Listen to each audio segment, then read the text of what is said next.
Halo, selamat pagi. Apa kabar? Sudah olahraga pagi ini? Mantap. Ya, pagi ini saya melanjutkan sharing saya tentang bisnis ya. Kemarin terakhir saya sudah sharing tentang strategi pemasaran ya. Nah, ini saya akan masuk ke tema bagaimana mengembangkan bisnis kita ya. Kalau bisnis kita sudah jalan, tentu kita perlu pengembangan supaya bisnis ini bisa tumbuh ya. Nah, ini ada beberapa strategi yang bisa kita lakukan untuk mengembangkan bisnis kita. Yang pertama adalah kita harus pahami ya audiens kita ya. Kita harus pahami target market kita. Nah, jadi semakin fokus kita target kita itu semakin bagus. Nah, jadi kadang-kadang seperti kami pengusaha kuliner ini kalau ditanya target marketmu siapa?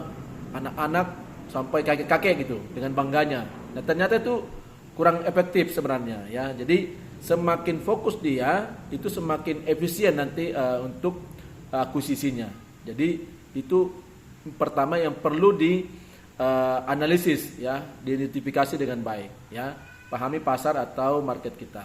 Nah, lalu yang kedua adalah manfaatkan platform digital. Nah, sekarang kan sudah era digital ya. Jadi untuk mengembangkan bisnis kita mulai dari e-commerce ya, marketplace, media sosial, website. Nah, itu bisa kita manfaatkan untuk mengembangkan bisnis kita supaya banyak orang yang tahu tentang bisnis kita. Lalu yang berikutnya adalah tingkatkan ya kualitas ya dan layanan. Nah, jadi kadang-kadang ketika kita jor-joran mau ngejar target ya, kita lupa dengan kualitas produk kita ya. Kita lupa dengan layanan yang bagus gitu ya. Nah, sehingga kacau balau gitu ya. Jadi untuk mengembangkan bisnis jangan lupa kualitas dan layanan harus diperhatikan ya, tetap harus ditingkatkan.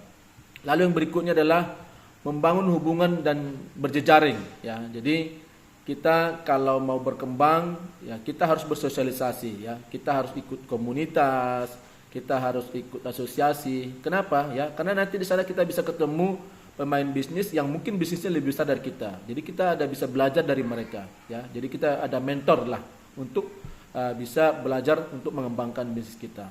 Lalu yang terakhir adalah evaluasi berkelanjutan ya. Jadi apapun yang kita lakukan untuk mengembangkan bisnis kita, kita harus secara rutin mengevaluasi ya bagaimana progresnya ya. Jadi itu yang bisa saya sharing pagi ini, tips-tips atau langkah-langkah yang bisa lakukan untuk mengembangkan bisnis kita. Semangat!